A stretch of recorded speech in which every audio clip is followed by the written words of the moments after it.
Hey everybody, so today we're going to multiply some rational expressions, otherwise known as I can multiply algebraic fractions. So we're going to figure out when do I factor for multiplying rational expressions and what does all of it look like. Let's look down at this funny thing. It's called studying. It's how people install new software into their brains. Ha ha ha. Funny. Okay. So let's do some. So my friends made this PowerPoint, and so we're just going to use some examples that they have used at other schools. Let's see what they do. So it says steps. Factor where possible. Then we're going to multiply across and write any excluded values, and then simplify. And we're going to leave it in factored form. All right, so I'm going to work at just one thing at a time. So I'm going to start here. Can you factor anything out of that 3x squared? And I would say at this point in time, nope. That's as simple as that one gets for right now. So I'm going to keep that as 3x squared. Now I'm going to go to the next piece. Let's go down to here. X plus 2. Can we simplify x plus 2 right now? And the answer is no, I can't simplify those x's, so I just have x plus 2 right now. And I'm going to put it in parentheses. However, I just want to say that this x plus 2 is going to end up being a hint later of what else might break down. Now let's look right here. X squared plus 3x plus 2. Can you factor that quickly yet? Maybe you can see I'm just going to go up this way. X and x, 1 and 2. What do you know about your signs? Yep, I'm going to get x plus 1 and x plus 2. Now I'm not surprised about this x plus 2 because I see one on the bottom. All right, and then if I look at the bottom, I can highlight that as pink, but you can probably see that's just what is left. So here I am with an x down here. All right, now I'm going to, it says multiply across. So basically what that means is I can grab this sign, take it out, and then I can just kind of shift all of these things. So everything on the top and everything on the bottom, they all now can go together. So I'm just going to move this over. So I have the 3x squared on the top, the x plus 1 on the top, the x plus 2 on the top, the x plus 2 on the bottom down here, and the x. Now the beauty is I can take and cancel anything on the top with anything on the bottom now. So let's start seeing what we can do. Just to go back to the checklist, I factored. Now I multiplied across by doing that. Now, before I start simplifying, I should always write any excluded values. So do you see how there's 2 x's on the bottom?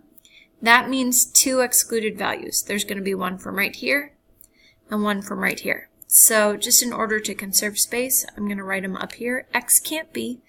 Well, what plus 2 would give you 0? So x plus 2 equals 0. Are you starting to see the pattern now? That minus 2, so x can't be negative 2. And then what happens right here? The x is just by itself, not adding or subtracting anything. So that means x can't be 0.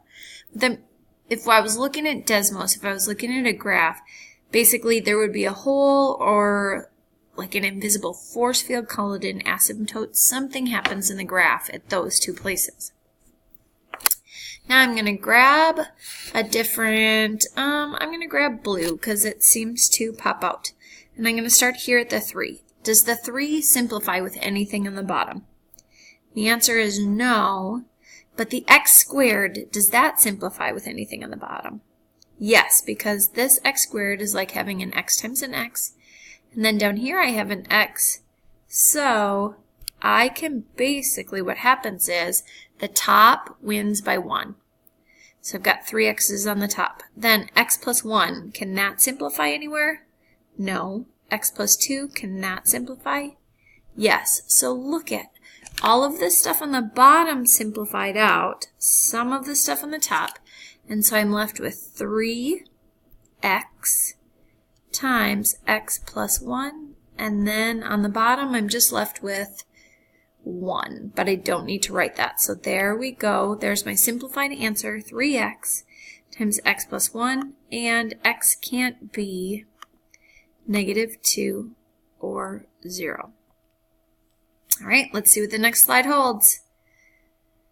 What happens if nothing simplifies out? Ew. Well, if nothing simplifies out, I just use parentheses. So I'm going to put a parentheses around this, around this, around this, around this. Do I have to put a parentheses around that x? I don't. I can if I want to, but I don't have to. Now, can I still find excluded values? Yes, I can. There's an excluded value right here and right here that comes from those.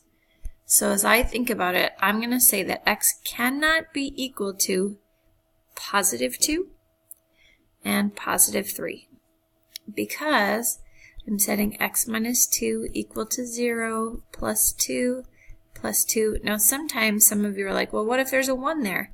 1x equals 2. Could I divide by 1 and still have the same thing? Yes.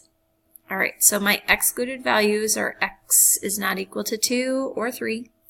And then how do I write this? Well, I just kind of shove it all together. So I get x times x plus 1 all over x minus 2 times x minus 3. Wahoo! Let's keep going. What happens if nothing factors? Well, let's still look. This first one, nothing factors from the top to the bottom. You can't factor those y's down there because they're both on the bottom. So then, because there's numbers, I just multiply across the top. What's 5 times 3? Yeah.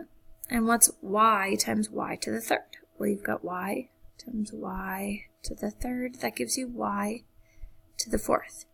And you see that there's a variable on the bottom. What do you know the bottom can't be? You are correct. So you get 15 over y to the fourth, and y can't be 0. So it could be anything except 0. All right, this next one, nothing is factoring up, and it's all grouped together, so I can't even squash it. Let's see.